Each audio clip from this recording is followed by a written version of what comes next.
আসসালামু আলাইকুম ওরহমতুল্লাহি ওয়াবারাকাতুহ। সুপ্রিয় পরিণতি চ্যানেলের শ্রোতা বন্ধুরা, আশা করি আল্লাহ পাক রব্বুল আলামিনের অশেষ মেহেরবানিতে আপনারা সকলে ভালো আছেন। কুল লাউ কানাল বাহরু মিদাদাল লিকালিমাতি রব্বি লানাফিদাল বাহরু ক্বাবলা আন তানফাদা কালিমাতু রব্বি ওয়ালাউ জি'না বিমিসলিহি মাদাদা। আপনি বলুন, আপনার পালনকর্তার কথা লেখার জন্য যদি সাগরের সব পানি কালি হয়, তাহলে সে সাগর ফুরিয়ে যাবে। পালনকর্তার কথা শেষ হবার আগেই সাহায্যস্বরূপ আরেকটি সাগর এনে দিলেও তিনি আল্লাহ, তিনি ছাড়া কোনো ইলাহ নেই, তিনি ছাড়া কোনো প্রভু নেই, তিনি ছাড়া কোনো মালিক নেই, তিনি ছাড়া কেউ খালিক নেই। তিনি রাজ্জাক, তিনি রিজিক দাতা, নিরাপত্তা দাতা তিনি, যার সামনে আসমান ঝুঁকে রয়েছে, নক্ষত্র নুয়ে রয়েছে, পাথরগুলো সিজদারত, তার সামনে পাহাড়গুলো নত রয়েছে, তার সামনে সিজদাবনত সাগর, নদী, খাল, বেল, গাছপালা, পশু পাখি, কীট পতঙ্গ, যার জিকিরে মশগুল, যিনি রহিম, রহমান, ওয়াহাব, রাজ্জাক, মালিকুল মুলক, জুল জালালি ওয়াল ইকরাম, আর রহমানুর রহিম, আকরাম আল আকরামিন, আউয়ালুল আউয়ালিন, আখির আল আখিরিন, সব বড় বড় গুণের অধিকারী আল্লাহ তাআলা। হযরত আব্দুল্লাহ ইবনে আব্বাস রাদিয়াল্লাহু আনহু বলেন, একবার কজন সাহাবী কোনো এক জায়গায় বসে আল্লাহ তাআলার সত্তা ও অস্তিত্ব সম্পর্কে চিন্তা ভাবনা করছিলেন। এমন সময় রাসূলুল্লাহ সাল্লাল্লাহু আলাইহি ওয়াসাল্লাম সেখানে এলেন। তিনি সাহাবীদের চিন্তা ভাবনার বিষয় জানতে পারেন। রাসূলুল্লাহ সাল্লাল্লাহু আলাইহি ওয়াসাল্লাম বলেন, তোমরা আল্লাহ তাআলার সৃষ্টি নৈপুণ্য নিয়ে চিন্তার গবেষণা করো, তার অস্তিত্ব নিয়ে ভেবো না। কারণ তার অস্তিত্ব নিয়ে চিন্তা করলে কোনো কুল কিনারাই করতে পারবে না।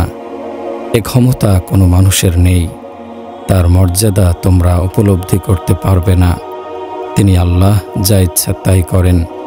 এ বিশ্ব জগতে যা কিছু রয়েছে সব আল্লাহ পাকের সৃষ্টি শিল্প, যার সব কিছুই অতি আশ্চর্যজনক ও বিস্ময়কর।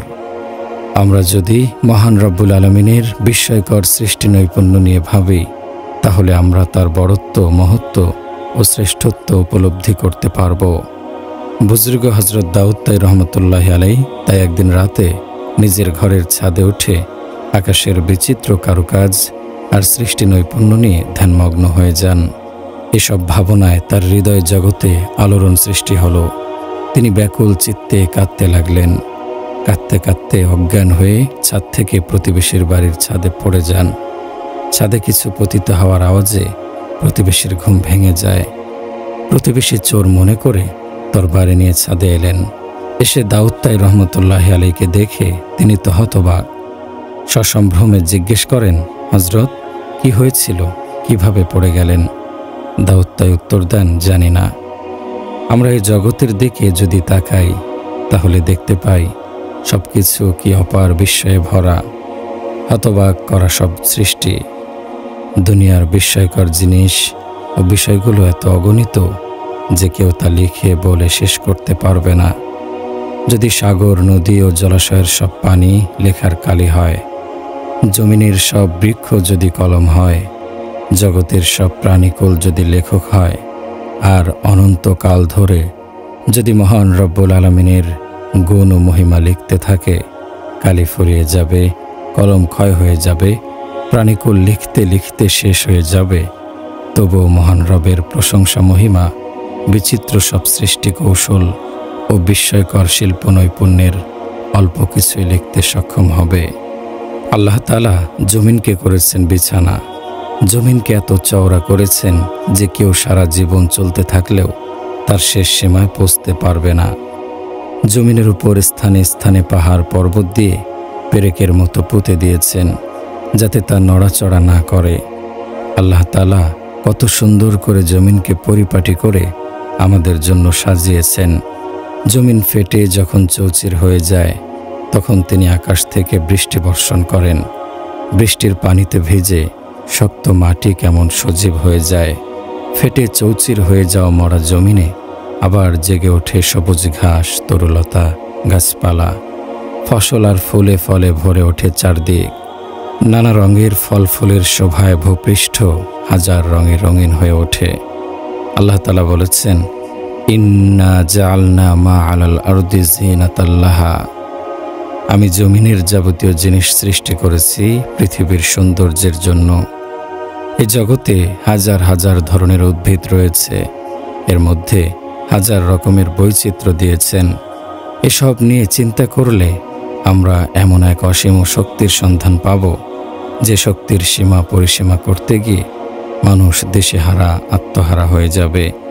সে মহাপরাক্রমশালী সুনিপুণ শিল্পীর অপরূপ আশ্চর্যময় সৃষ্টি কৌশল বোঝা মানুষের সাধ্যের বাইরে। জগতের সব রকম জীব, জানোয়ার, পশু পাখি, এদের নিয়ে চিন্তা করুন।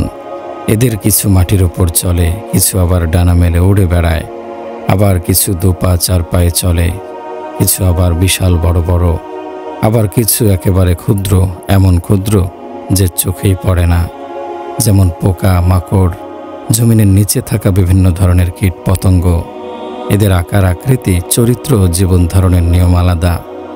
এদের জীবন ধারণ ও আত্মরক্ষার জন্য মহান স্রষ্টা সব কিছুই দান করেছেন। এ অসংখ্য ছোট বড় জীব, জানোয়ার, পশু পাখি, কীট পতঙ্গগুলোর প্রত্যেকের জীবনযাপন পদ্ধতি আলাদা। আল্লাহ রাব্বুল আলামিন তাদের জানিয়ে দিয়েছেন এরা কী উপায়ে খাদ্য সংগ্রহ করবে, কিভাবে তৈরি করবে বাসস্থান, কিভাবে করবে সন্তান লালন পালন। বাবুই পাখির কথা চিন্তা করুন। ছোট্ট একটা পাখি কি সুন্দর করে তৈরি করে নিজের বাসস্থান।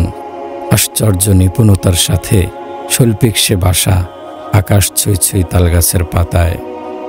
মাকড়সার কথা ভাবুন তো, কি অভিনব কৌশলে, কর্মক্ষমতা আর দূরদর্শিতার সাথে সে তৈরি করে নিজের আবাস। এসব কিছুই মহান রব্বুল আলামিনের অপূর্ব মহিমা। কি অসীম তার ক্ষমতা! আমরা বড়ই অলস, বড়ই উদাসীন। আল্লাহ তাআলা আমাদের সুস্থ সুন্দর দুটি চোখ দিয়েছেন আল্লাহ তাআলার নিয়ামত রাজি দেখার জন্য, কিন্তু আমরা আমাদের দৃষ্টি আল্লাহ তাআলার সৃষ্টি নৈপুণ্যের দিকে দেই না। গোটা সৃষ্টি জগতের প্রতিটা জিনিসে, প্রতিটি কণায় আল্লাহ রাব্বুল আলামিনের অসীম ক্ষমতা, দয়া আর মহিমার যে বিচ্ছুরণ ফুটে উঠেছে, তা দেখার, শোনার, অনুভব করার সময় অবকাশ আমাদের মাঝে নেই। প্রিয় ভাই ও বোন, মহান রব্বুল আলামিনের অপরূপ সৃষ্টির নিপুণতা, সৌন্দর্য, বৈচিত্র্যতা, গাম্ভীর্য আর বিশালতা দেখে বিস্ময়ে হতবাক হয়ে যায় অন্তর। যিনি এত সৌন্দর্যময়, এত নিপুণ সৃষ্টিগুলোর স্রষ্টা, তিনি কে? সে মহান, তিনি আল্লাহ। আল্লাহ, আল্লাহ, পরম প্রভু, সর্বশক্তিমান। তিনি আমাদের মালিক, তিনি সর্বশ্রেষ্ঠ মহাপরাক্রমশালী। তিনি রহমান, রহিম, পরম দাতা, দয়ালু। আমরা সবাই তার দয়ার উপর নির্ভরশীল। আল মালিকু, আল্লাহই একমাত্র সত্ত্বাধিকারী। আল কুদ্দুসু, আল্লাহ যাবতীয় অন্যায়, জুলুম ও কোনো প্রকার ভুল থেকে পুরোপুরি মুক্ত। আসসালামু, তিনি একমাত্র শান্তিদাতা। আল মুমিনু, তিনি একমাত্র নিরাপত্তা প্রদানকারী। আল মুহাইমিনু, তিনি একমাত্র রক্ষণাবেক্ষণকারী। আল আজিজু, তিনি মহাসম্মানিত, দুর্দান্ত প্রতাপশালী ও অসীম শক্তিধর বাদশাহ। আল জাব্বারু, তিনি এমন এক বাদশাহ যা খুশি তাই করতে পারেন। আল মুতাকাব্বিরু, সব রকম শক্তি ও গুণের সমাহার আল্লাহ তাআলার। আল খালিকু, যাবতীয় জিনিসের সৃষ্টিকর্তা। আল বারিউ, রূহ এবং যাবতীয় অদৃশ্যের স্রষ্টা। আল মুসাউবিরু, তিনি দান করেন আকার আকৃতি। আল গফফারু, আল্লাহ অনেক বড় ক্ষমাশীল। আল কাহ্হারু, প্রভাব বিস্তারকারী, মহাশক্তিধর। আল ওয়াহ্হাবু, তিনি অনেক বড় দাতা। আর রাজ্জাকু, আল্লাহ একমাত্র রিজিক দাতা। আল ফাত্তাহু, যিনি খুলে দেন সকল দুয়ার, তার মানে বিদ্যা, বুদ্ধি, রুজি রোজগারের সহ সব নিয়ামতের রাস্তা আল্লাহ তাআলা খুলে দেন। মহাবিজয়ী। আল আলিমু, সর্বজ্ঞ, সব বিষয়ে সব কিছুই জানেন, মহাজ্ঞানী। আল কাবিদু, যিনি সংকীর্ণ বা ছোট করেন, হরণকারী।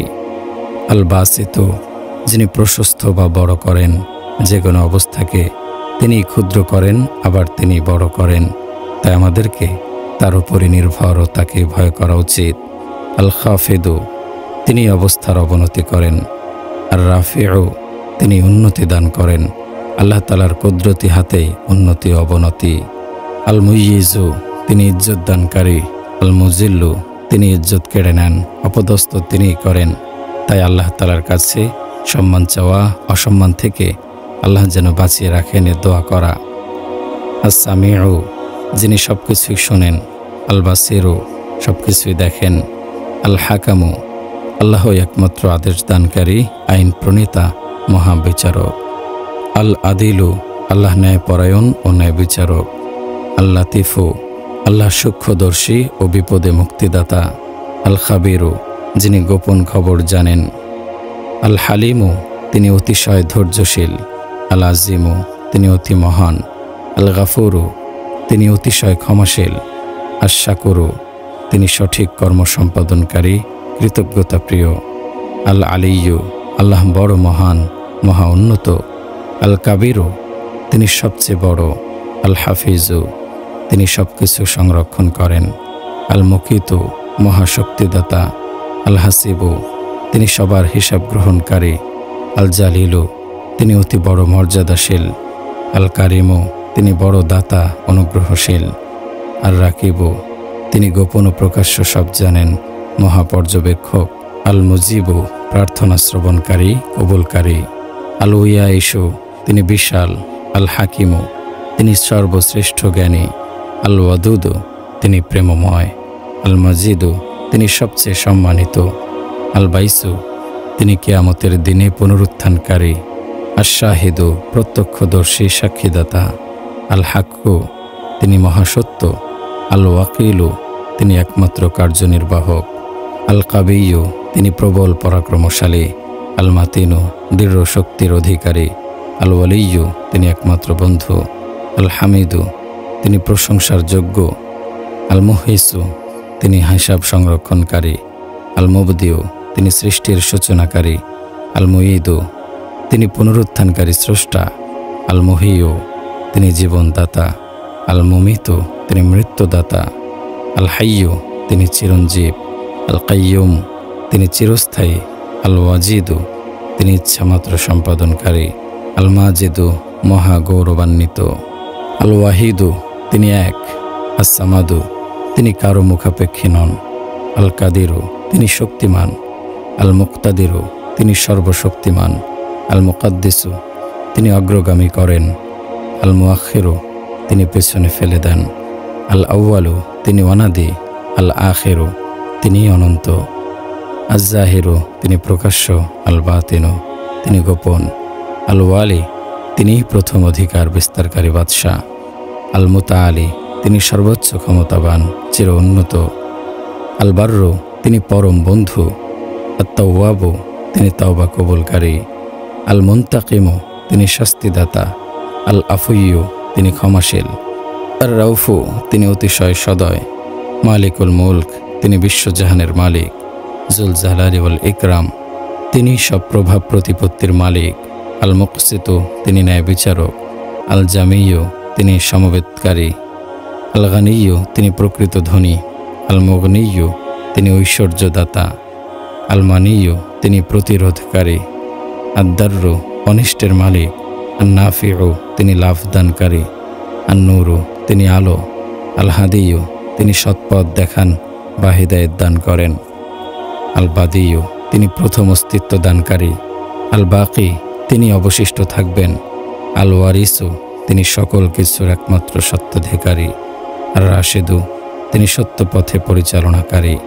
আস-সাবিরু, তিনি ধৈর্যশীল। আস-সাত্তারু, তিনি দোষ গোপন করেন।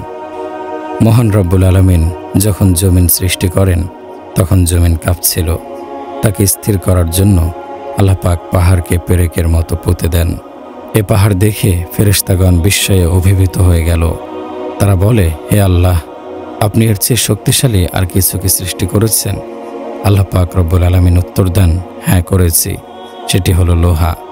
ফেরেশতাগণ বলে, লোহা কি কারণে পাথুরে পাহাড়ের চেয়ে শক্তিশালী? আল্লাহ পাক বলেন, লোহা দিয়ে পাহাড়কে কেটে টুকরো টুকরো করা যায়। ফেরেশতাগণ বলে, এ লোহার চেয়ে শক্তিশালী ক্ষমতাবান কোনো কিছু সৃষ্টি করেছেন? আল্লাহ পাক বলেন, হ্যাঁ করেছি। তা হলো আগুন। আগুন লোহাকে গরম করে পানির মতো তরল করে দেয়, রহিত হয়ে যায় লোহার ক্ষমতা। হে আল্লাহ, আগুনের চেয়ে শক্তিশালী কিছু কি সৃষ্টি করেছেন? আল্লাহ পাক বলেন, হ্যাঁ করেছি, আর তা হলো পানি। হে আল্লাহ, পানির চেয়ে শক্তিশালী কিছু কি সৃষ্টি করেছেন? হ্যাঁ করেছি, তা হলো বাতাস। বাতাস পানিকে তার স্থান থেকে সরিয়ে দিতে পারে। বাতাসের চেয়ে শক্তিশালী কিছু কি সৃষ্টি করেছেন? আল্লাহ পাক বলেন, হ্যাঁ করেছি, আকাশ। সে সবার উপরে, বাতাস একে স্পর্শ করতে পারে না। ফেরেশতাগণ আবার জানতে চায়, হে আল্লাহ, আকাশের চেয়ে শক্তিশালী কিছু কি সৃষ্টি করেছেন? আল্লাহ পাক বলেন, হ্যাঁ আছে, আর তা হলো তোমরা। ফেরেশতাগণ বিস্মিত, আমরা? আল্লাহ পাক বলেন, হ্যাঁ তোমরা। ফেরেশতাগণ বলেন, আমাদের কি গুণাগুণ? আল্লাহ পাক বলেন, তোমরা আমার অনুগত, অনুগ্রহপ্রাপ্ত, সম্মানিত, শক্তিধর, বিক্রমশালী। তোমাদের সর্দার জিবরাইল আমিন যদি একটা চিৎকার দেয়, তাহলে জগতের সমস্ত প্রাণীর হৃদয় ফেটে যাবে, মারা যাবে। তার পাখার একটি কোণের আঘাতে পাহাড়গুলো ভেঙে চূর্ণ বিচূর্ণ হয়ে যাবে। তোমাদের নূর যদি জগতে পড়ে, তাহলে জগতের সব অন্ধকার দূর হয়ে যাবে। আমি যদি তোমাদের আদেশ করি, তোমরা সানন্দে তা মেনে নাও। তোমরা পাপ করো না, তোমরা নিষ্পাপ, শুধু আমার হুকুম তামিল করো। ফেরেশতাগণ কৃতজ্ঞ চিত্তে বলে, তাহলে কি আমাদের থেকে শক্তিশালী শ্রেষ্ঠ কাউকে আপনি সৃষ্টি করেননি? আল্লাহ তাআলা বলেন, হ্যাঁ আছে। ফেরেশতাগণ বলে, কি সে জিনিস? আল্লাহ তাআলা বলেন, মানুষ। বিস্মিত ফেরেশতাগণ, মানুষ আমাদের চেয়ে শ্রেষ্ঠ? কি মহত্ব তাদের, কি তাদের গুণাগুণ, কেন তারা শ্রেষ্ঠ? আল্লাহ তাআলা বলেন, তারা আমার অনুগত, আমার বাধ্য। ফেরেশতাগণ বলে, আল্লাহ, তারা তো গুনাহ করবে। আল্লাহ পাক বলেন, তারা গুনাহ করবে, ক্ষমাও প্রার্থনা করবে। তখন তাদের গুনাহ মাফ হবে, তারা কাঁদবে, অনুতাপের অশ্র ঝরাবে, আমি মাফ করে দেব। ফেরেশতাগণ বলে, তাদের সাথে আপনার কি সম্পর্ক? আল্লাহ পাক রব্বুল আলামিন বলেন, মালিক ও গোলামের, প্রভু ও বান্দার, মনিব ও কৃতদাসের। ফেরেশতাগণ বলে, কিসে তারা বড়? আল্লাহ তাআলা বলেন, তারা আমার প্রেম ভালোবাসায় জান কুরবান করবে, তারা আমার সবচেয়ে আপন। ফেরেশতাগণ বলে, কেন, আমরাই তো আপনার অনুগত, একজনও বিদ্রোহী নেই, কিন্তু তাদের অধিকাংশই তো বিদ্রোহী। আল্লাহ পাক বলেন, তবুও তারা বড়, কারণ তাদের অন্তরে গেঁথে রয়েছে এমন এক বিশ্বাস। ফেরেশতাগণ বলে, কি সে বিশ্বাস? আল্লাহ পাক বলেন, তারা বিশ্বাস করে লা ইলাহা ইল্লাল্লাহ, এক আল্লাহ ছাড়া কোনো ইলাহ নেই। কে আমি, কি আমার ক্ষমতা, সব তারা বিশ্বাস করে। ফেরেশতাগণ বলে, শুধু বিশ্বাসের জন্য তারা এত বড়, তারা শ্রেষ্ঠ? আল্লাহ পাক বলেন, হ্যাঁ, শুধু এ বিশ্বাসের জন্য। যতক্ষণ পর্যন্ত তাদের হৃদয়ের গভীরে এ বিশ্বাসের আলো প্রজ্বলিত থাকবে, ততক্ষণ পর্যন্ত তারা সবার চেয়ে সেরা। তোমরা আমাকে দেখো, আমার অস্তিত্ব কাছে থেকে দেখে বিশ্বাস করো, কিন্তু মানুষ শুধু অনুভব করে আমাকে বিশ্বাস করে। আমার ভয়ে গুনাহ থেকে বেঁচে থাকে, আমার খুশির জন্য নেক আমল করে। সুবহানাল্লাহ। জমিনে যা কিছু আছে সব ধ্বংস হয়ে যাবে, শুধু থাকবে মহান রব্বুল আলামিনের বড়ত্ব। প্রিয় ভাই ও বোনেরা আমার, এ পৃথিবীতে মহান রব্বুল আলামিন আমাদেরকে পাঠিয়েছেন তার বান্দা হিসেবে। এজন্য আমাদের কর্তব্য হলো সমগ্র সৃষ্টি জগতের মহান আল্লাহ তাআলার প্রশংসা করা, সৃষ্টি জগতের কাছে আল্লাহ তাআলার পয়গাম পৌঁছে দেয়া, আল্লাহ তাআলার আদেশ নিষেধগুলো মেনে চলা। কিন্তু আমাদের ব্যর্থতা এতই ভয়াবহ যে তার কথা আমরা ভুলে যাই। আমরা আজ দুনিয়াবি কাজে এতটাই মশগুল যে আল্লাহ তাআলার প্রশংসা করার চেয়ে নিজেদের মান মর্যাদা বৃদ্ধিতে ব্যস্ত। কেউ নিজের সম্পদের বড়াই করে বেড়ায়, কেউ নিজের রূপ গুণের প্রশংসা করে বেড়ায়। অথচ বিষয়টা তো এমন ছিল, প্রতিটা মুসলমানের কর্তব্য ছিল আল্লাহ তাআলার প্রশংসা করা, আল্লাহ তাআলার পথে জীবন যাপন করা, একমাত্র আল্লাহ তাআলার ইবাদত করা। কিন্তু আমরা তার অবাধ্য হচ্ছি, তার সাথে অন্যকে শরিক করছি। কেউ জেনে কেউ না জেনে শিরক করছে, কুফরি করছে। অথচ আমাদের জীবনের মূল লক্ষ্যই হলো একমাত্র আল্লাহ তাআলার আনুগত্য, আল্লাহ তাআলার গোলামি এবং পৃথিবীব্যাপী আল্লাহ তাআলার আমানত পৌঁছে দেয়া। এ উদ্দেশ্যেই তো আমাদের সৃষ্টি করা হয়েছে। আল্লাহ তাআলা আমাদের সব কৃতকর্মের হিসাব রাখছেন পুঙ্খানুপুঙ্খানুভাবে। একটি একটি করে তাকে ফাঁকি দেওয়া সম্ভব নয়। আল্লাহ তাআলা ভুলেন না, আমরা তো মিনিটে মিনিটে ভুল করি, পকেটে কিছু রাখলেও ভুলে যাই। কিন্তু মহান রব্বুল আলামিন তো সব রকমের বিস্মৃতির ঊর্ধ্বে। আমাদের প্রত্যেককেই আল্লাহ তাআলার সামনে দাঁড়াতে হবে।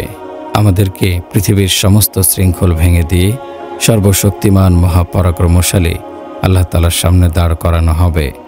সেদিন আমাদের জিজ্ঞেস করা হবে, তোমরা দুনিয়াতে কি করে এসেছো? সেদিনের অবস্থা হবে বড়ই করুণ ও ভয়াবহ। সেদিনের পেরেশানি যুবককে পরিণত করবে বৃদ্ধে, আর মা তার দুধের শিশুকে ফেলে নিজে বাঁচতে চাইবে। মা বলবে, আল্লাহ আমাকে রক্ষা করো। পিতা পুত্রকে ভুলে যাবে।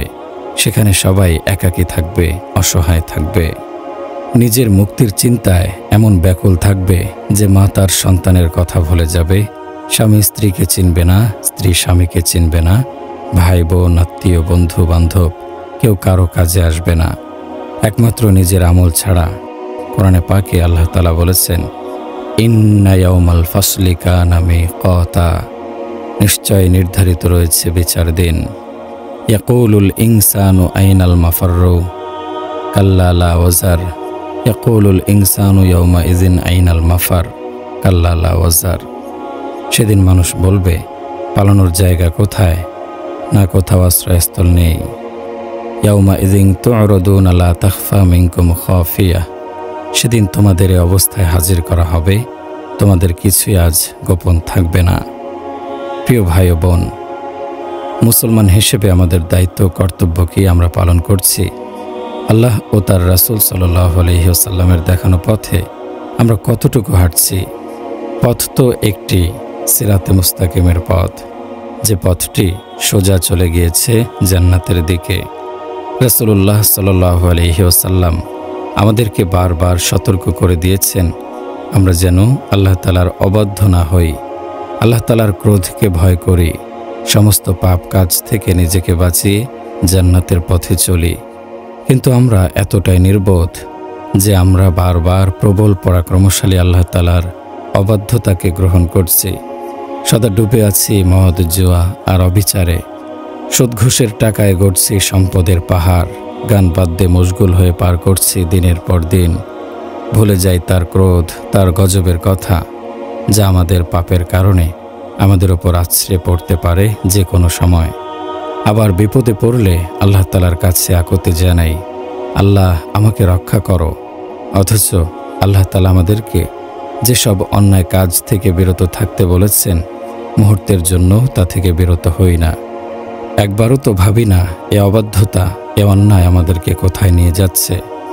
জান্নাতের কথা ভাবি না, জাহান্নামের কথা ভাবি না, মৃত্যু, কবর, হাসর, কবরের আযাবের কথা ভাবি না। ভুলে যাই কবরের একাকিত্ব, ভুলে যাই হাসরের দিনের ভয়াবহতা, বিচার দিনের অসহায়ত্ব। ভাবি না হাসরের দিনে আমার আমল নামা ডান হাতে থাকবে না বাম হাতে। শেষ বিচারের দিনে আল্লাহ তাআলা যখন বলবেন, ওয়ামতাজুল ইয়াউমা আইয়ুহাল মুজরিমুন, হে অপরাধী সম্প্রদায়, তোমরা আজ পৃথক হয়ে যাও। সেদিন আমি কোন দলে থাকব? অপরাধীদের কাতারে নাকি সৎ ও নিরপরাধীদের কাতারে? আমাদের চোখের সামনে কত প্রিয়জন, কত চেনা মুখ, অসংখ্য ধন সম্পদের মালিক আজ কবরের বাসিন্দা। কিন্তু তাদের দেখে আমরা সামান্যতম শিক্ষাও গ্রহণ করিনি, পরকালের পাথেয় সংগ্রহ করিনি। অথচ সেদিন একটি নেক আমলের জন্যে মানুষের অসহায়ত্বের কোনো সীমা থাকবে না। যারা এক সময় বড়ই শান শৌকতের সাথে পৃথিবীতে রাজত্ব করেছে, তাদের কবরের কাছে গিয়ে জিজ্ঞেস করো, এক সময় তোমার সামনে পৃথিবীর শক্তিশালী বাহাদুরও মাথা নত করে দাঁড়িয়ে থাকত, হাত জোর করে তোমার করুণা চাইত। আজ তুমি কেন মাটির নিচে পড়ে রয়েছ? তোমার কবরে আজ মাকড়সার জাল। কোনো সুন্দরী সম্রাজ্ঞীর কবরের পাশে গিয়ে জিজ্ঞেস করো, তুমি তো পৃথিবীর শ্রেষ্ঠ সুন্দরী ছেলে, গোলাপের পানি দিয়ে তুমি গোসল করতে, শত শত দাসী বাদী তোমার খিদমত করত। আজ কেন তোমার হাড়গুলো ছিন্ন ভিন্ন হয়ে পড়ে আছে? কবরবাসী জবাব দেবে না, নিজেকে জবাব খুঁজে নিতে হবে। এখান থেকে শিক্ষা গ্রহণ করতে হবে। প্রিয় ভাই, প্রিয় বোন, আমাদের পাপের ফসল তো বৃদ্ধি করেই চলেছি। জীবনের মূল্যবান সময়গুলো আমরা কত অবহেলায় ব্যয় করছি। আরাম কামাইয়ের জন্য আমরা কত কষ্ট করছি, অথচ এ কষ্টের বিনিময়ে ক্রয় করছি পরকালের আযাব। যে আযাব সহ্য করার ক্ষমতা আমাদের নেই। আমরা কেন ভাবি না মৃত্যু আমাদের হবেই? ক্ষণস্থায়ী দুনিয়ার জন্য কেন আমরা পরকালকে বরবাদ করছি? শেষ বিচারের দিনে যেখানে নবী ওলি আবদালগণও নিজেকে নিয়ে পেরেশান থাকবে, সেখানে আমরা গুনাহের পাহাড় গড়ে কিভাবে আল্লাহ তাআলার সামনে হাজিরা দেব? আমাদের কি হুঁশ হবে না? আমরা আর কতকাল হারামের পথে ছুটব? আর কতকাল দয়াময় আল্লাহ তাআলার অবাধ্যতায় কাটাবো? আমরা আর কতকাল আমার শরীর, আমার মনের চাহিদার জন্য নিজেকে আল্লাহ তাআলার আযাবের উপযুক্ত করতে থাকব? আমরা কি আল্লাহ তাআলার আদেশ নিষেধের ব্যাপারে যত্নবান হব না? আমরা কি অভিশপ্ত শয়তানের ফাঁদ ভেঙে আল্লাহ তাআলার বিশ্বস্ত হব না? আমরা যদি আল্লাহ তাআলার প্রতি বিশ্বস্ততার পরিচয় দেই, তাহলে আল্লাহ তাআলা খুশি হন। তখন আল্লাহ তাআলা বান্দার প্রতি তার রহমত ও বরকত নাজিল করতে থাকেন। আল্লাহ তাআলার রহমত ও বরকত যে জীবনে আছে, সে জীবনের চেয়ে সুখী সুন্দর জীবন কি আর হতে পারে? না, হতে পারে না। আর কেউ যদি শয়তানের সাথে বন্ধুত্ব করে, তাহলে তার আর বিপদের শেষ থাকে না। শয়তানের সাথে বন্ধুত্ব করা মানে আল্লাহ তাআলার সাথে বিশ্বাসঘাতকতা করা, আর আল্লাহ তাআলার সাথে বিশ্বাসঘাতকতা করা জাহান্নামের উপযুক্ত হওয়া। আজ সারা দুনিয়ার যেদিকে চোখ যায়, শুধু চোখ ঝলসানো আলোর মেলা। চারদিকে শুধুই আনন্দ ফুর্তির আওয়াজ, কিন্তু অন্তরগুলো আধারে ভরপুর। আনন্দ ফুর্তির আড়ালে লুকিয়ে আছে কান্নার হতাশা। আল্লাহ তাআলার সাথে যে হৃদয়ের সখ্যতা নেই, সে হৃদয় তো হতাশায় ভরপুর থাকবেই। আজকে জগতে মানুষ ও মানবতা বড় দুঃখে দিনাতিপাত করছে আল্লাহ তাআলার সাথে তাদের বন্ধন ছিন্ন হয়ে যাবার কারণে। বলুন তো, এটা কি কোনো বাদশাহী হলো যা ধুলোয় মিশে যায়? যে উন্নতি একসময় অবনতি হয়, তাও কি কোনো উন্নতি? মৃত্যু যে জীবনকে শেষ করে দেয়, তা কি কোনো জীবন হলো? যে যৌবনকে বার্ধক্যে গ্রাস করে, তা কি কোনো যৌবন হলো? যে আনন্দ ফুর্তির পেছনে বেদনা লুকিয়ে আছে, তা কি কোনো আনন্দ হলো? যে সম্পদ ফুরিয়ে যায়, তা কি কোনো সম্পদ হলো? যে সুস্থতার পেছনে অসুস্থতা আছে, তা কি কোনো সুস্থতা হলো? যে ভালোবাসার পেছনে লুকিয়ে থাকে ঘৃণা, তা কি কোনো ভালোবাসা হলো? অথচ এগুলোর জন্যই ছুটে চলেছি ঊর্ধ্বশ্বাসে। আল্লাহ আমাদের মাফ করুন। পৃথিবী তার চূড়ান্ত পরিণতির দিকে ধাবমান। শেষ বিচারের দিন আসছে, মীমাংসার দিন আসছে। সেদিন দলে দলে আল্লাহ তাআলার সামনে আমাদের হাজির করা হবে। আল্লাহ পাক রব্বুল আলামিন নিজে বিচারক থাকবেন, আমাদের আমল অনুযায়ী মীমাংসা করবেন। সেদিনটির সফলতা ও ব্যর্থতার মাপকাঠি একটি, যে নিজেকে পবিত্র করে নিজের নেক আমলের পাল্লা ভারী করে নিল, সে সফল। আর যে ব্যক্তি শয়তানের সাথে বন্ধুত্ব করে আল্লাহ তাআলার সাথে বিশ্বাসঘাতকতা করে নিজের জিন্দেগিকে কলুষিত করেছে, সে ব্যর্থ। প্রিয় ভাই, প্রিয় বোন আমার, কেমন নিঃস্ব আমরা! ফকিরেরও অধম। ফকিরের তো একটি থলে থাকে, যাতে সে তার কামাই জমা রাখে। আমাদের কি আছে? আখিরাতের সম্বল তো শূন্য। কি নিয়ে হাজির হব আল্লাহ তাআলার সামনে? দুনিয়ার সম্পদ তো কাজে আসবেই না, বরং তা আমার জন্য বিপদের কারণ হবে। কত বদনসিব আমাদের, কত হতভাগ্য আমরা যে এ জীবনে এক ওয়াক্ত নামাজও আল্লাহ তাআলার মহব্বতে আদায় করিনি। কত নামাজি তো পড়লাম, একটি সিজদাও কি কবুল হয়েছে কিনা জানা নেই। আল্লাহ তাআলার প্রেমে সিক্ত হয়ে সিজদাগুলো আদায় তো করতে পারিনি। এরপরও আমরা উৎফুল্ল এ ভেবে যে আমরা নামাজ পড়ি। কোথায় আমাদের নামাজের রেজাল্ট? নামাজই যদি পড়ি, তাহলে আমি গুনাহ ছাড়তে পারছি না কেন? আল্লাহর ওয়াস্তে আমার ভাই বোনেরা, আমার কথাগুলো বোঝার চেষ্টা করুন। আমি নিজেই তো সে গন্তব্যে পৌঁছতে চাই। সে গন্তব্যটা হলো জান্নাত।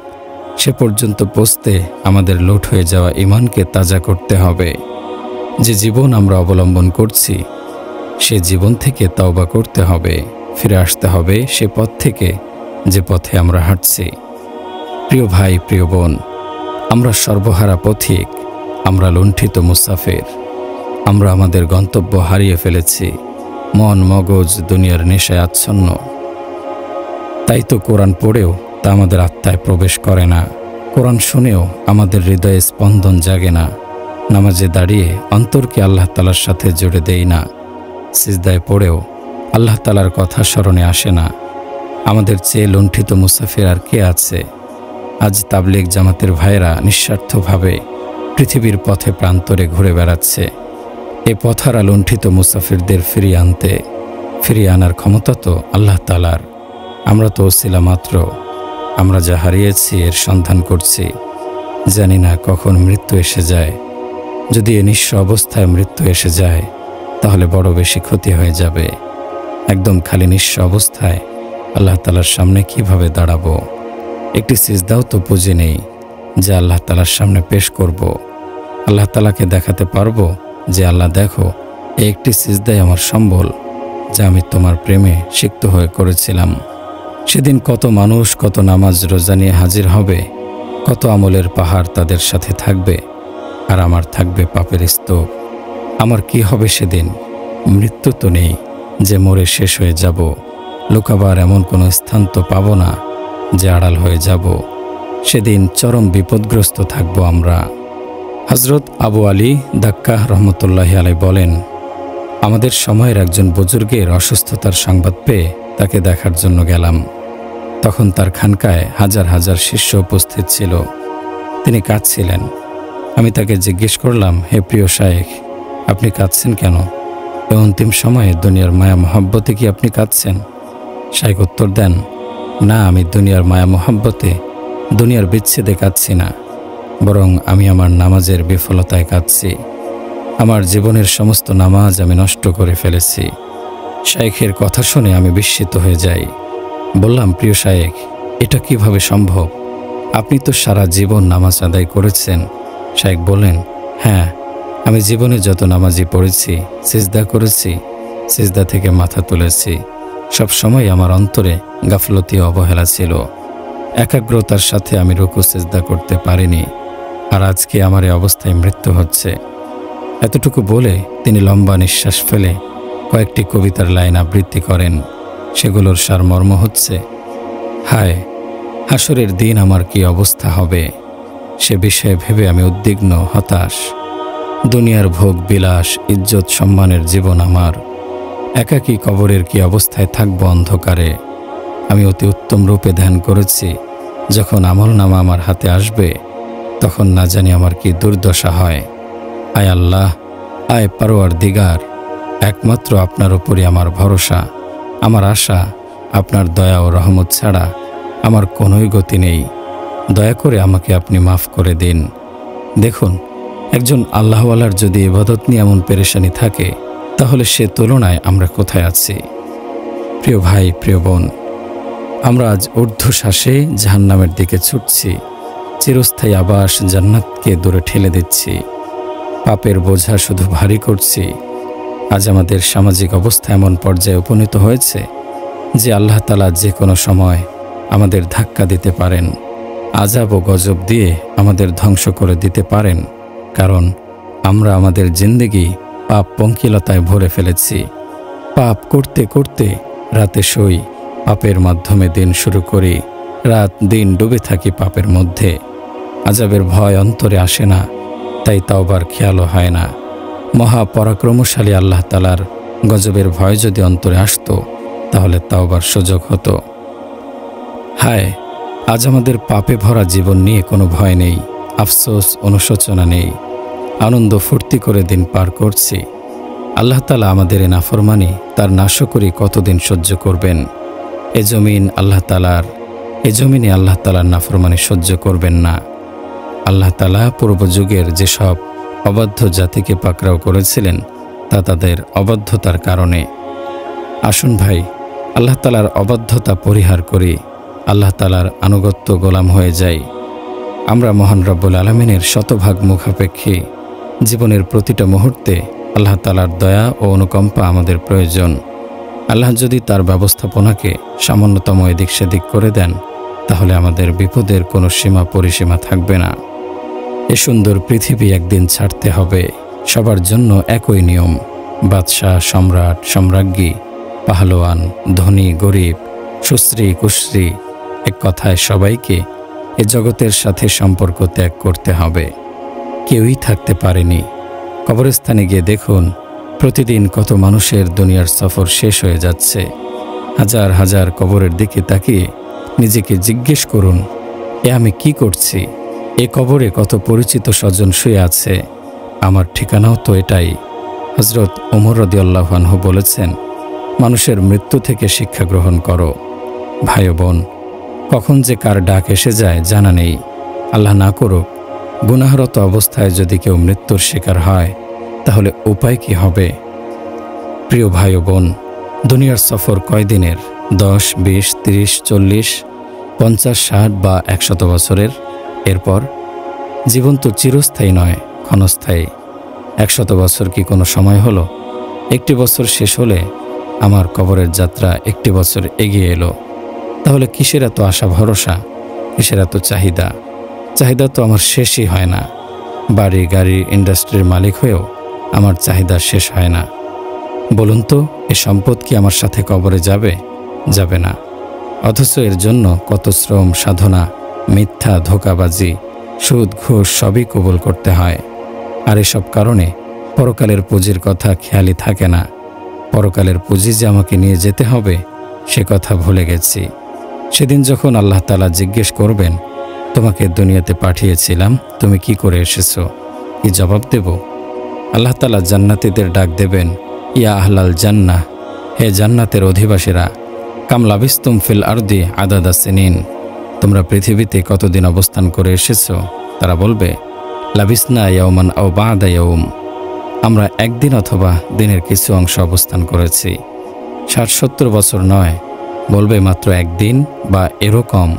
তখন আল্লাহ পাক বলবেন, নি'মা মা আজারতুম ফি ইয়াওমিন আও বা'দা ইয়াওম, একদিন বা অর্ধদিন সময়ে তোমরা কত উত্তম সওদা করেছো, এর বিনিময়ে তোমরা আমার জান্নাত নিয়ে নিয়েছো।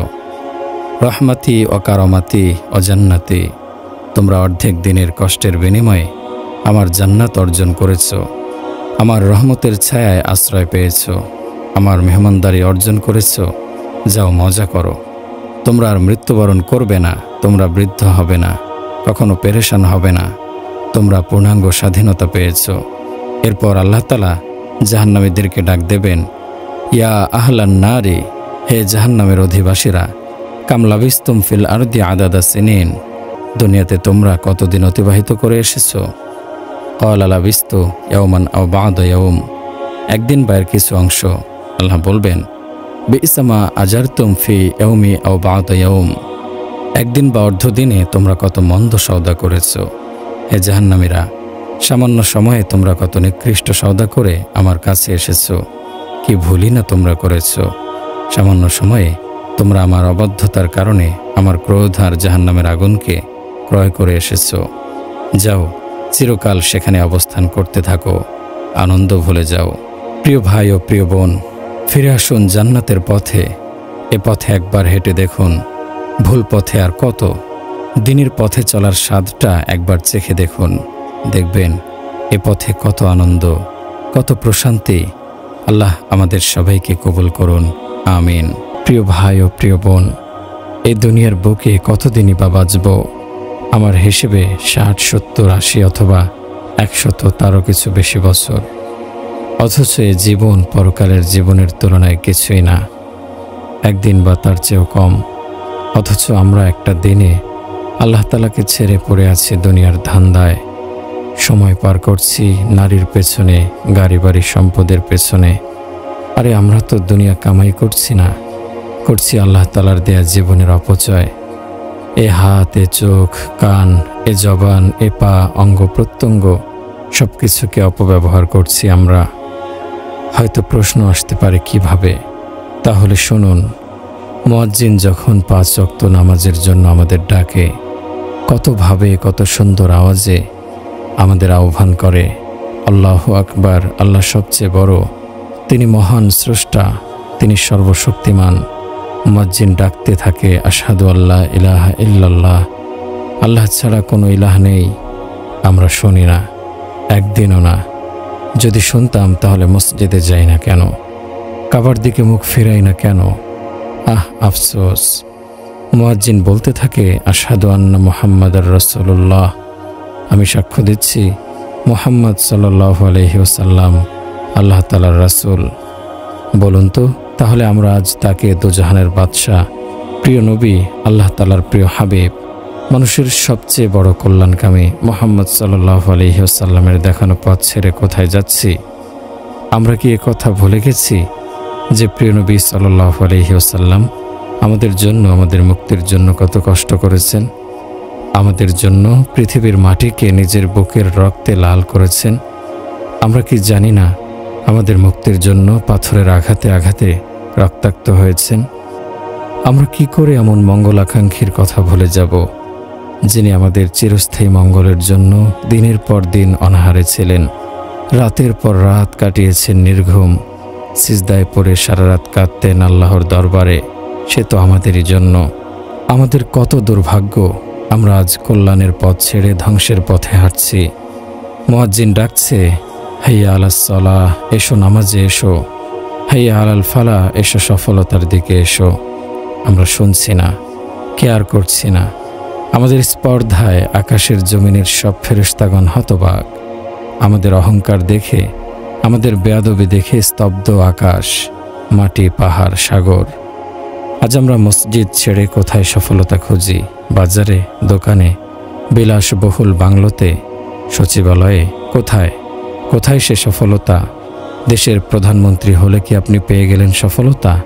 অনেকগুলো সার্টিফিকেট আর টাকার পাহাড়ে চড়ে কি মনে করছেন আপনি সফল? বলুন তো, এই সফলতা কতদিনের জন্য, কত শতাব্দীর জন্য, কয় শত বছর ধরে আমি থাকতে পারবো পৃথিবীতে? না। হায়, আমরা কত অবুঝ, কত অবদ্ধ, বেপরোয়া, কত বোকা। আমরা অনন্ত আনন্দময় সে জীবনের সফলতাকে গ্রহণ না করে কুড়িয়ে নিচ্ছি দুনিয়ার দুদিনের সফলতা, যার স্বাদ গ্রহণ করতে না করতেই জীবনের চাকা থেমে যায়। সেদিন আমার কোনো বন্ধু থাকবে না নেক আমলগুলো ছাড়া। রোজ হাসরের সে অচেনা মাঠে আফসোসের সীমা থাকবে না। দুনিয়ার জীবনের কথা মনে করে কাঁদবো, আফসোস করে বলবো, হায় আমি কি করে এসেছি, কি নিয়ে মহাপরীক্ষার জন্য হাজির হয়েছি। আমি তো ধ্বংস হয়ে গেছি, শয়তানের ধোঁকায় পড়ে নিজেকে বরবাদ করেছি। কি লাভ হবে সেদিন এসব চিন্তায়, অনর্থক কান্নায়? এ কান্নার প্রয়োজন তো হলো দুনিয়ার জিন্দেগিতে।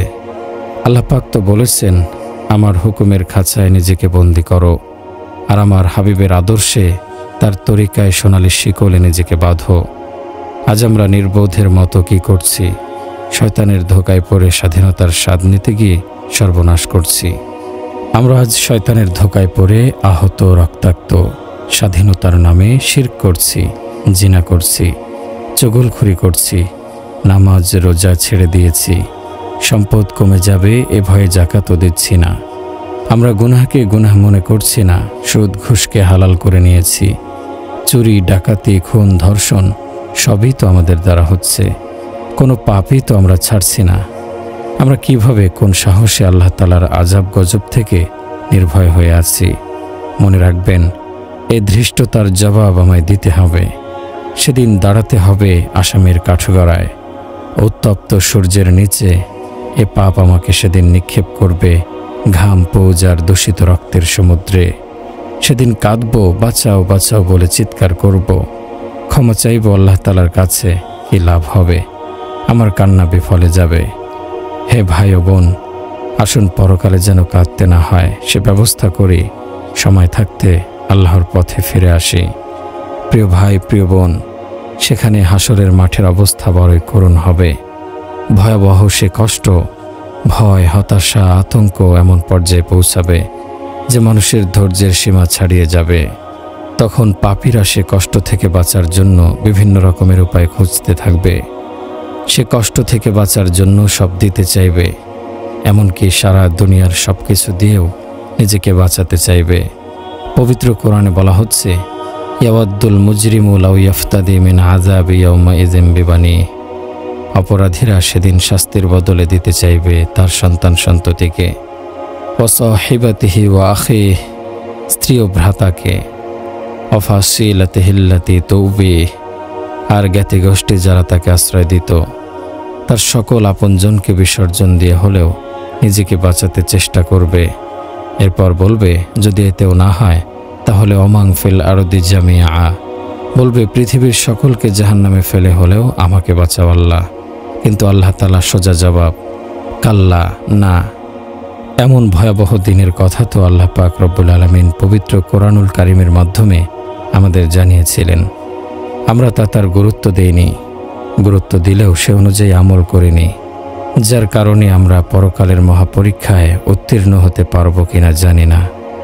আমরা অল্প সময় পৃথিবীতে অবস্থান করে কত কাণ্ডই না করে যাচ্ছি। সম্পদের আর টাকার অহংকারে আমাদের পা যেন মাটিতে পড়তে চায় না। পেশি বহুল দেহটা নিয়ে আমরা কতই না অহংকার, সুন্দর চেহারা আর বংশমর্যাদা নিয়ে আমরা বহুত গর্ব করি। আচ্ছা, আমরা কেন ভাবি না যে সম্পদ আমার কোনো কাজে আসবে না যদি তা নেক্সট স্রোতে ব্যবহার না হয়? আমার এই পেশিবহুল শরীরখানা কবরে রাখার পর 3 দিনেই পচে গলে পোকামাকড়ের খাদ্য হবে। আমার সুন্দর চেহারাটি কুৎসিত হয়ে যাবে, পোকামাকড়ে খেয়ে ফেলবে, না চামড়া থাকবে না গোশত। ভাবুন তো, আমরা কি নিয়ে এত গর্ব করি? কিসের এত অহংকার আমাদের? কেন এত উদ্ধত বেপরোয়া আমাদের আচরণ? আজ আমরা এই দেহ, এ সৌন্দর্য, এ সম্পদ যা পেয়েছি তা তো আল্লাহ তাআলার দান। আল্লাহ তাআলা আমার এই সুন্দর দেহ এক পলকের মধ্যে কুৎসিত করে দিতে পারেন, ছিনিয়ে নিতে পারেন আমার গর্বের ধন সম্পদ। আমার কি ক্ষমতা আছে এগুলোকে ধরে রাখার? যদি আল্লাহ তাআলা কেড়ে নিতে চান, আমরা আজ এতটাই অকৃতজ্ঞ হয়ে গেছি যে আমাকে দেয়া অসংখ্য নিয়ামতের শুকরিয়া পর্যন্ত আমরা করতে ভুলে গেছি। প্রতি পদে পদে আমরা আল্লাহ তাআলার নিয়ামতের নাশকরি করছি, সর্বশক্তিমান আল্লাহ তাআলার অবাধ্য হচ্ছি। আমাদের অবাধ্যতায় মহান আল্লাহ তাআলার কি বা আসে যায়? তিনি তো সর্বশক্তিমান, তিনি তো আমাদের মুহতাজ নন। আমরা তো তার গোলাম। আমরা তার অবাধ্য হয়ে নিজেদেরকে বরবাদ করছি। আল্লাহ তাআলার রহমত আর অনুগ্রহ ছাড়া আমার কোনো উপায় নেই। আমরা কেন ভুলে যাই আল্লাহ তাআলার সামনে আমাদের দাঁড়াতে হবে। প্রতিটি সেকেন্ডের জবাব আমাকে দিতে হবে। দুনিয়াতে এত সুখ করছি, এত আরাম আয়েশ করছি, পরিবার, স্বজন, বন্ধু বান্ধব নিয়ে এতই মজে আছি যে সেদিনের পরীক্ষার প্রস্তুতি নিতে পারছি না। প্রস্তুতির কথা মনেই নেই। দুনিয়ার এই সুখ তো সেদিন আমায় ভোগাবে। এ পরিবার, স্বজন, বন্ধু বান্ধব কেউ কাজে আসবে না। আমার খবর নেওয়ার সময়ও কারো থাকবে না। সাইয়েদনা হযরত হাসান রাদিয়াল্লাহু আনহু বলেন, একবার রাসূলুল্লাহ সাল্লাল্লাহু আলাইহি ওয়াসাল্লাম আম্মাজান হযরত আয়েশা রাদিয়াল্লাহু আনহার কোলে মাথা রেখে শুয়েছিলেন। রাসূল সাল্লাল্লাহু আলাইহি ওয়াসাল্লামের হালকা ঘুম এসে গিয়েছিল। হযরত আয়েশা রাদিয়াল্লাহু আনহার চোখের পানি 2-1 ফোঁটা রাসূল সাল্লাল্লাহু আলাইহি ওয়াসাল্লামের চেহারা মোবারকে পড়েছিল। হালকা ঘুমিয়েছিলেন, উষ্ণ পানির ছোঁয়ায় তিনি চোখ মেলে তাকালেন। দেখেন হযরত আয়েশা রাদিয়াল্লাহু আনহা কাঁদছেন। রাসূলুল্লাহ সাল্লাল্লাহু আলাইহি ওয়াসাল্লাম কিছুটা হতবাক হয়ে জিজ্ঞেস করেন, হে আয়েশা, তুমি কাঁদছো কেন? হযরত আয়েশা রাদিয়াল্লাহু আনহা বলেন, হে আল্লাহ তাআলার রাসূল, পরকালের কথা মনে পড়ছে। আচ্ছা, সে সময় আপনার কি আমাদের কথা মনে থাকবে? রাসূলুল্লাহ সাল্লাল্লাহু আলাইহি ওয়াসাল্লাম বিষণ্ণ মনে বলেন, সেই আল্লাহ তাআলার কসম যার হাতে আমার জীবন মরণ, 3টি সময় কারো কথাই মনে থাকবে না। যখন মিজানের পাল্লায় কর্মের ওজন করা হবে, তখন মানুষ ভয়ে অস্থির থাকবে। কি জানি কোন পাল্লা আজ ভারী হবে, পাপের না পুণ্যের? আমলনামা ডান হাতে না বাম হাতে দেয়া হবে। আর পুলসিরাত পার হওয়ার সময় আম্মাজান হযরত আয়েশা রাদিয়াল্লাহু আনহা বলেন, আমি রাসূলুল্লাহ সাল্লাল্লাহু আলাইহি ওয়াসাল্লামকে বলতে শুনেছি, হাসরের দিনে মানুষকে খালি পা নগ্ন দেহে জমা করা হবে। এ কথা শুনে আমি বললাম, হে আল্লাহ তাআলার রাসূল, নারী পুরুষ একে অপরকে অবস্থায় দেখবে না? তা তো বড় লজ্জার ব্যাপার। রাসূলুল্লাহ সাল্লাল্লাহু আলাইহি ওয়াসাল্লাম বলেন, হে আয়েশা, সেদিন বড় কঠিন অবস্থা হবে। মানুষ ভয়ে, আতঙ্কে, দুশ্চিন্তায় এতটাই অস্থির থাকবে যে একে অন্যকে দেখার, বোঝার, অনুভব করারও আগ্রহ থাকবে না। কারণ ভয়ানক সে অবস্থা থেকে পরিত্রাণ পেতে মানুষ দিশেহারা হয়ে যাবে। সেদিন হযরত জিবরাইল আলাইহিস সালাম ঘোষণা করবেন, অমুকের পুত্র অমুকের নেকির ওজন কম হয়েছে, সে ব্যর্থ হয়েছে, সে আর কখনো সফল হবে না। এ ঘোষণার পর জাহান্নামের আগুন ফুঁসে উঠবে। এরপর পাপীদেরকে শিকল দিয়ে বেঁধে ফেলা হবে, একজনকে আরেকজনের সাথে। কোরআনে কারিমে ইরশাদ হচ্ছে, ওয়াতারাল মুজরিমিনা ইয়াওমাইযিন মুকাররানিনা ফিল আসফাদ। সেদিন তুমি পাপিষ্ঠদেরকে দেখবে শিকলে বাঁধা অবস্থায় একে অপরের সাথে। সারাবিলুহুম মিন কিতরানিন ওয়া তাগশা ওয়ুজুহাহুমুন নার। তাদেরকে আলকাতরার আগুনের জামা পরানো হবে, তাদের মুখ আগুনে ঢেকে যাবে। পাপীদের পোশাকও হবে আগুনের, সে জ্বলবে, সে আগুনে পুড়বে অনন্তকাল, মৃত্যু হবে না, আর্তনাদ করবে, কাঁদবে। প্রিয় ভাই ও বোনেরা, এই দুনিয়াতে আমরা পড়ে আছি হেয়ালির মধ্যে, ডুবে আছি মহান আল্লাহ তাআলার অবাধ্যতায়। মুখে বলছি আমরা মুসলমান, কিন্তু কাজ তো করছি সব বেদিনদের মতো। সব কিছুতেই বেদিনদের অনুসরণ করছি। চাল চলন, ওঠা বসা, খাওয়া, পোশাক পরিচ্ছদ সব কিছুতেই বেদিনদের অনুসরণ অনুকরণ। কেন? আমরা কেন এমন করছি? এ জমিন তো আল্লাহ তাআলার। আল্লাহ তাআলা একে অপূর্ব সৌন্দর্য দিয়ে সৃষ্টি করেছেন, যেখানে যা লাগে তা দিয়ে একে সাজিয়েছেন। এ জমিন তো এজন্য সৃষ্টি করেননি যে আমরা এখানে বেপরোয়া হয়ে চলব। এ জমিনে আমরা বেহায়া বেলেল্লাপনা করব, নাচব, গান গাইব, পাপে পাপে দুনিয়া ভরে ফেলব। এজন্য এ জমিনে আল্লাহ আমাদের পাঠাননি। আল্লাহ তাআলার জমিন আল্লাহ অপবিত্র রাখবেন না। আজ আমরা এই জমিনকে পাপাচার দিয়ে ভরে ফেলেছি। আমরা কেন ভুলে যাই আমরা যা করছি সব আল্লাহ পাক রব্বুল আলামিন দেখছেন। লা তাখুযুহু সিনাতুন ওয়ালা নাওম। আল্লাহ ঘুমান না, তন্দ্রাচ্ছন্ন হন না। আল্লাহ দেখেন যখন তুমি নারী বেপর্দা হয়ে অর্ধ উলঙ্গ হয়ে বাহিরে যাও, যখন তুমি শান শওকতের সাথে নিজেকে প্রকাশ করো, যখন তুমি অহংকারের সাথে বলতে থাকো আমার এত এত সম্পদ আছে, যখন তুমি নিজের সৌন্দর্য নিয়ে গর্ব করো, যখন তুমি নিজের এলেমের অহংকার করো, নিজেকে বড় ভাবো, তোমার এই আচরণগুলো কি তিনি দেখছেন? অবশ্যই সব কিছু আল্লাহ তাআলার নজরে আছে। আমরা ভুলে গেছি কি যে মৃত্যু আমার কত কাছে, ভুলে গেছি কবর আমার শেষ ঠিকানা, চিরস্থায়ী ঠিকানা। আমরা কেন ভুলে যাই এই সুন্দর আমার শরীর, জানি আমার এত অহংকার তা মাটির সাথে মিশে যাবে। আরে আমরা কেন ভুলে যাই যে আমার কাফনের কাপড় বাজারে এসে গেছে, এটাও তো নির্ধারিত হয়ে আছে যে কোনো পোকা আমার গালের অংশ খাবে, কোন পোকা আমার হাত পা, পেট, চোখ, কান, ঠোঁট খাবে। হায়, আমরা যদি বুঝতাম যে আমরা কবরে পোকামাকড়ের রিজিক হয়ে গেছি, আজ এ পেশিবহুল শরীর নিয়ে আমরা কতই না গর্ব, অথচ আমরা ভুলে গেছি এ শরীর পোকার খাদ্য। প্রিয় ভাই ও বোন আমার, মনে রাখবেন কবরে শুধু আপনার আমল যাবে, এ সম্পদ, এ বাড়ি গাড়ি সমস্ত দুনিয়ার কোনো কিছুই সাথে যাবে না। হাদিস শরীফে ইরশাদ হচ্ছে, যখন মৃতকে কবরে রাখা হয় তখন প্রথম তার নেক আমলে সে বাম দিকে হাজির হয় আর বলে, আমি তোমার নেক আমল। মৃত ব্যক্তি তখন বলবে, আমার স্ত্রী সন্তানরা কোথায়, আমার আত্মীয় স্বজনরা কোথায়, আমার সম্পদগুলো কোথায়? নেক আমল তখন বলবে, ওসব কিছুই দুনিয়াতে পড়ে আছে, এখন আমি তোমার সাথী, তোমার কবরে তোমার সাথে একা একমাত্র আমি। আজ আমরা দুনিয়াতে রাতের আধারকে ভয় করি, রাতের আধারে বাতি নিয়ে বের হই, বিড়ালের ডাকে ভয় পাই, কুকুর দেখলে ভয় রাস্তা বদল করে চলি। সেদিনের কবরের অন্ধকারে থাকতে পারবেন কিনা ভেবে দেখুন। আলোর ব্যবস্থা করে কবরে যান। আযাবের ফেরেশতার সম্মুখীন হতে না চাইলে আমলের পাল্লা ভারী করুন, কারণ এই নেক আমলগুলোই কবরে আমাকে সঙ্গ দেবে। একাকী কবরে নেক আমলগুলোই আমার একাকিত্ব দূর করবে। আল্লাহ তাআলা আমাদেরকে দিনের সঠিক বুঝ দান করুন, আমিন।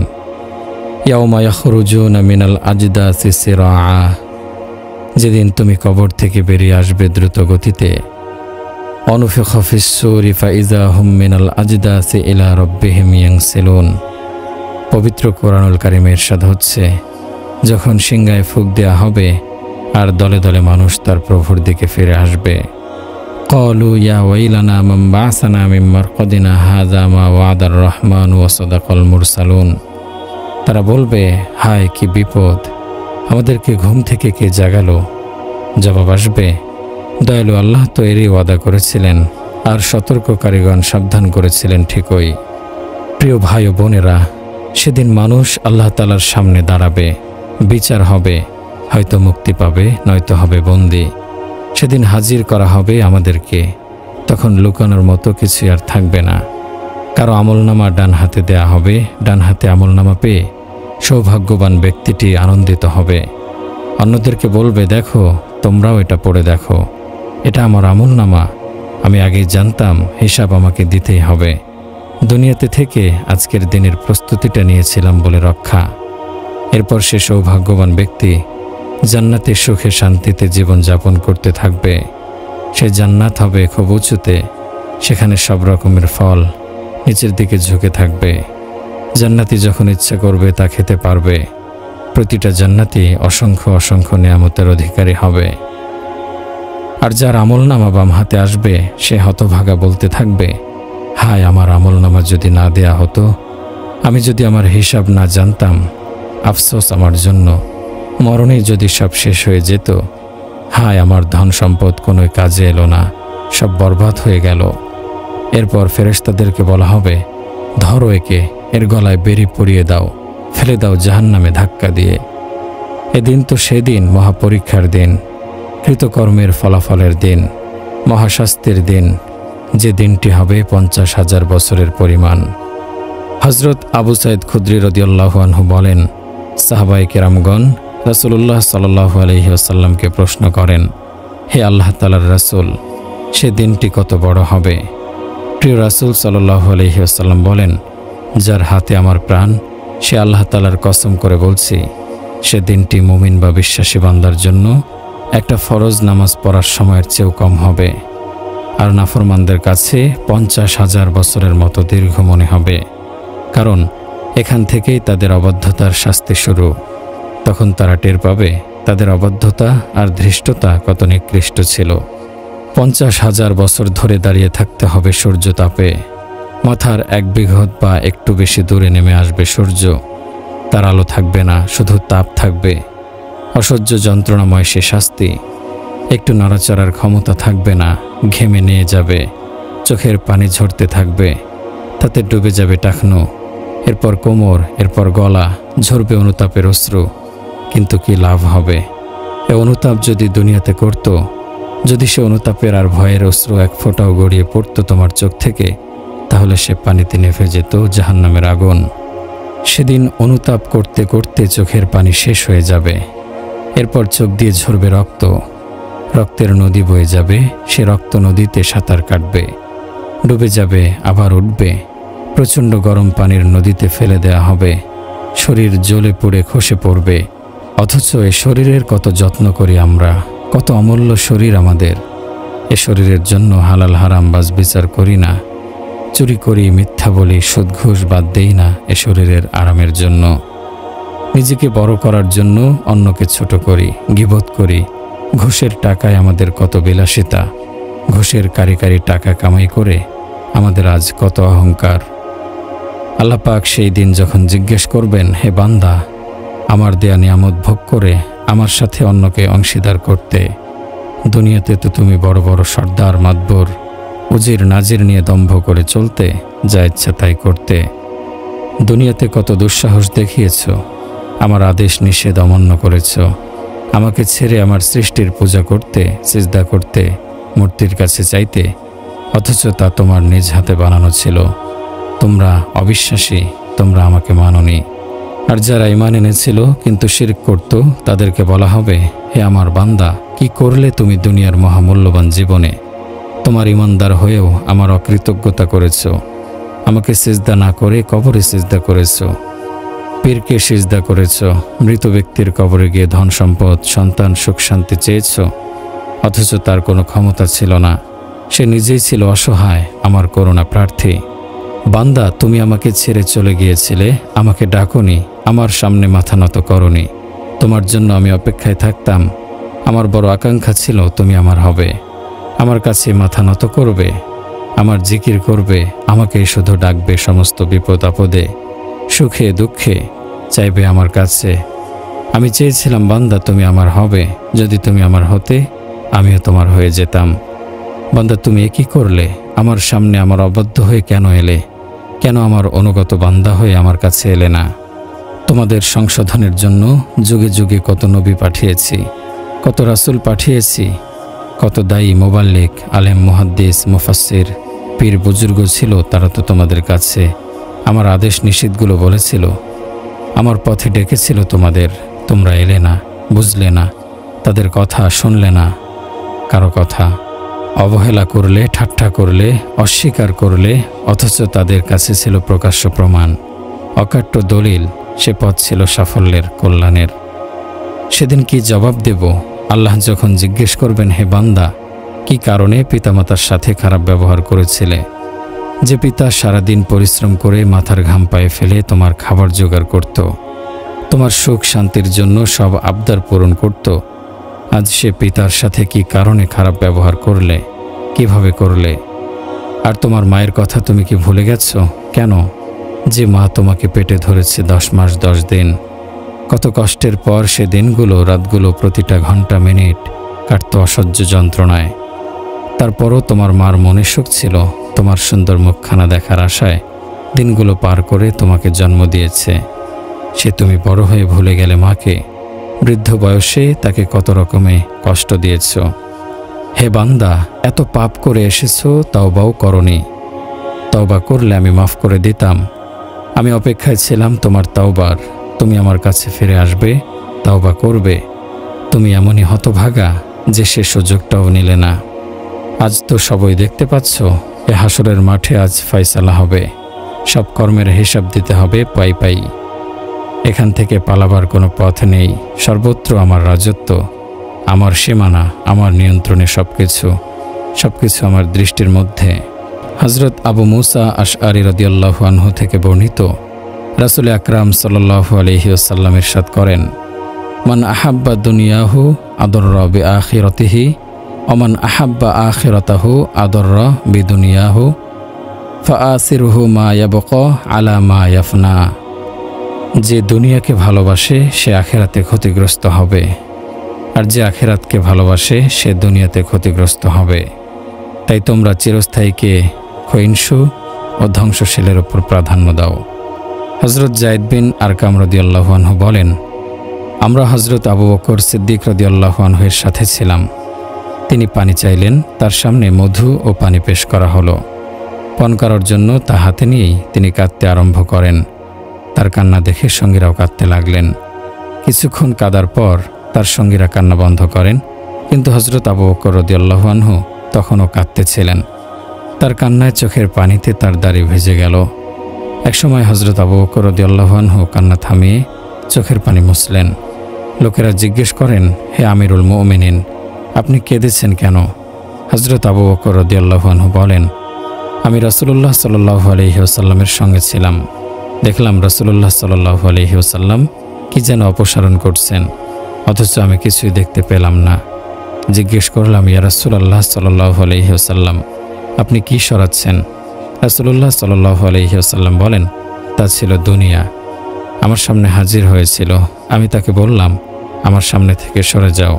সরে গিয়ে সে আবার ফিরে এসে বলতে থাকে, আপনি যদিও আমার থেকে দূরে থাকছেন, আপনার পরবর্তীরা কিন্তু আমার কাছ থেকে দূরে থাকবে না, তারা আমাকে সাদরে গ্রহণ করবে। ইমাম গাজ্জালী রহমতুল্লাহি আলাইহি বলেন, সমস্ত প্রশংসা ওই মহান রব্বুল আলামিনের, যিনি গর্দান ভেঙে দিয়েছেন বড় বড় জালিম ও মন্দ লোকদের এবং উঁচু উঁচু অট্টালিকার মালিকদের বিলাসবহুল কামরাগুলো ধ্বংস করে দিয়েছেন, আর বড় বড় সম্পদওয়ালাদের সব আশা ভরসা মৃত্যুর মাধ্যমে থামিয়ে দিয়েছেন। এ লোকগুলো তো এমন ছিল যে মৃত্যুর কথা শুনতেই চাইতো না, মজা করত, বিদ্রুপ করত, কিন্তু আল্লাহ তাআলার সত্য ওয়াদা মৃত্যু তাদের গ্রাস করল, আর বিলাসবহুল অট্টালিকা থেকে মাটির নিচে ফেলে দিয়েছেন এবং রং বেরঙের বাতির আলো থেকে, নরম বিছানা থেকে অন্ধকার কবরে পৌঁছে দিয়েছেন। প্রিয় ভাই ও বোন, আল্লাহ রব্বুল আলামিন দুনিয়ার জিন্দেগি পরীক্ষার জন্য দিয়েছেন। এ দুনিয়ায় যার আগমন হয়েছে তাকে একে ছেড়ে যেতেই হবে। এখানে চিরস্থায়ী কেউ নয়, চাই সে বাদশাহ হোক, চাই সে ফকির হোক, মৃত্যু সবার শেষ পরিণতি। হযরত ঈসা আলাইহিস সালামকে কেউ একজন জিজ্ঞেস করেন, হে আল্লাহ তাআলার নবী, আপনি নিজের জন্য ঘর তৈরি করেন না কেন? হযরত ঈসা আলাইহিস সালাম বলেন, আমার পূর্বে চলে যাওয়া লোকদের পুরনো ঘরগুলি আমার জন্য যথেষ্ট। আজ আমাদের জন্য আফসোস যে আমরা সুন্দর সুন্দর বাড়ি তৈরিতে মগ্ন। আমরা পড়ে আছি সুন্দর বাড়ির পেছনে, নারীর পেছনে, সম্পদের পেছনে, যা দিন থেকে দূরে থাকা ও মৃত্যু থেকে বেখবর হওয়ার প্রমাণ। তাই বুদ্ধিমানদের জন্য পরকালের জিন্দেগির প্রতি নজর দেওয়া উচিত, তার জন্য তৈরি হওয়া উচিত। কারণ আমরা দুনিয়ার মোহে এতই মগ্ন হয়ে আছি যে কারো মৃত্যু দেখেও আমাদের অনুভূতি জাগ্রত হয় না। আমরা ভুলে যাই মৃত্যু সবার জন্য, যে কোনো সময় আমার জিন্দেগির খেলতামাশা খতম হয়ে যেতে পারে। প্রিয় নবী সাল্লাল্লাহু আলাইহি ওয়াসাল্লাম ইরশাদ করেন, চিরস্থায়ী আখিরাতের প্রতি বিশ্বাসীদের দেখে বিস্ময় লাগে যে কিভাবে তারা ধোঁকার আবাস দুনিয়ার জন্য মেহনত করে চলেছে। বর্ণিত আছে, একদিন প্রিয় নবী সাল্লাল্লাহু আলাইহি ওয়াসাল্লাম এক আবর্জনার স্তূপের ওপর দাঁড়িয়ে বলতে লাগলেন, দুনিয়াদার, দুনিয়ার দিকে আসো। এ বলে তিনি ময়লার স্তূপের ভেতর হাত প্রবেশ করিয়ে একটি পচা অংশ তুলে আনলেন, যাতে পুরনো হাড্ডিসমূহ ছিল। এরপর বলেন, এ হলো দুনিয়া। এর দ্বারা তিনি বোঝাতে চেয়েছেন যে দুনিয়ার যত রং রূপ আছে তা অচিরেই পচন ধরবে, পচা আবর্জনার খণ্ডের মতো। এ সুন্দর শরীর অচিরেই হাড্ডি আর হাড্ডিতে পরিণত হবে। হযরত আবু হুরায়রা রাদিয়াল্লাহু তাআলা আনহু বলেন, রাসূলুল্লাহ সাল্লাল্লাহু আলাইহি ওয়াসাল্লাম বলেছেন, হে আবু হুরায়রা, আমি কি তোমাকে দুনিয়া ও দুনিয়ার মধ্যে যা কিছু আছে সব দেখিয়ে দেব? আবু হুরায়রা রাদিয়াল্লাহু আনহু বলেন, জি হ্যাঁ ইয়া রাসূলুল্লাহ সাল্লাল্লাহু আলাইহি ওয়াসাল্লাম। রাসূলুল্লাহ সাল্লাল্লাহু আলাইহি ওয়াসাল্লাম এরপর আমার হাত ধরে মদিনার এক উপত্যকায় নিয়ে যান, যেখানে আবর্জনার একটা স্তূপ পড়েছিল। তা ছিল মাথার খুলি, পচা গলা পুরনো বস্ত্র ও কঙ্কালের স্তূপ। রাসূলুল্লাহ সাল্লাল্লাহু আলাইহি ওয়াসাল্লাম বলেন, হে আবু হুরায়রা, এ মাথার খুলিগুলোতেও তোমাদের মতো কত লালসা, কত রকমের আশা পোষণ করত। আজ দেখো তা হাড্ডিসার হয়ে পড়ে আছে, তাদের চামড়াগুলো মাটি হয়ে গেছে। এই যে ময়লার স্তূপ দেখছ, এ হলো তাদের পেটের খাদ্যসমূহ, যা তারা বিভিন্ন জায়গা থেকে উপার্জন করেছিল এবং পেটে ভরেছিল, কিন্তু পেট সেগুলো বাইরে ঠেলে দিয়েছে। আজ মানুষ তাদের দেখে ঘৃণা করে। আজ যে জীর্ণ কাপড়গুলো হচ্ছে তাদের পোশাক, যা তাদের শরীরের সৌন্দর্য বৃদ্ধি করত, আজ তা বাতাসে উড়িয়ে নিয়ে যাচ্ছে। এই সে কঙ্কাল যার ওপর ভর করে কত শহর বন্দর চষে বেরিয়েছিল। দুনিয়ার এ পরিণতির জন্য কারো যদি কাঁদতে ইচ্ছা হয়, তাহলে এ করুণ দশা দেখে সত্যি কাঁদা উচিত। হযরত আবু হুরায়রা রাদিয়াল্লাহু আনহু বলেন, রাসূল পাক সাল্লাল্লাহু আলাইহি ওয়াসাল্লামের এ কথা শুনে আমাদের মধ্যে কান্নার রোল পড়ে গেল। হযরত লোকমান আলাইহিস সালাম সে পুত্রকে বলেছিলেন, হে প্রিয় বৎস, আখিরাতের স্বার্থে তুমি দুনিয়াকে বিক্রি করে দাও, তাহলে দুনিয়া ও আখিরাত উভয়টিতেই তুমি লাভবান হবে। কিন্তু দুনিয়ার স্বার্থে আখিরাতকে বিক্রি করো না, তাহলে দুনিয়া ও আখিরাত দুটিতেই ক্ষতিগ্রস্ত হবে। হযরত আনাস রাদিয়াল্লাহু আনহু থেকে বর্ণিত, রাসূল পাক সাল্লাল্লাহু আলাইহি ওয়াসাল্লাম বলেছেন, তোমরা মৃত্যুকে অধিক পরিমাণে স্মরণ করো, কেননা মৃত্যুর চিন্তা পাপকে বিলুপ্ত করে দেয়, দুনিয়ার প্রতি অন্তরে ঘৃণা জন্মায়। হযরত আব্দুল্লাহ ইবনে আব্বাস রাদিয়াল্লাহু আনহু বলেছেন, রব্বুল আলামিন দুনিয়াকে 3 ভাগ করেছেন, এক ভাগ মুমিনের জন্য, এক ভাগ মুনাফিকের জন্য, এক ভাগ কাফেরের জন্য। তাই মুমিন নিজের পরকালের পুঁজি সংগ্রহে ব্যস্ত, মুনাফিক বিলাস সামগ্রীর অন্বেষণে ব্যস্ত, আর কাফের ভোগে ব্যস্ত। হযরত হাসান বসরি রহমতুল্লাহি আলাইহি বলেন, আল্লাহ তাআলার কসম, বনি ইসরাইলেরা যে মূর্তি পূজায় লিপ্ত হয়েছিল তার একমাত্র কারণ ছিল দুনিয়ার মুহাব্বত। মহান আল্লাহ তাআলা আমাদের সবাইকে সঠিক বুঝ দান করে আমাদের কবুল করুন, আমিন।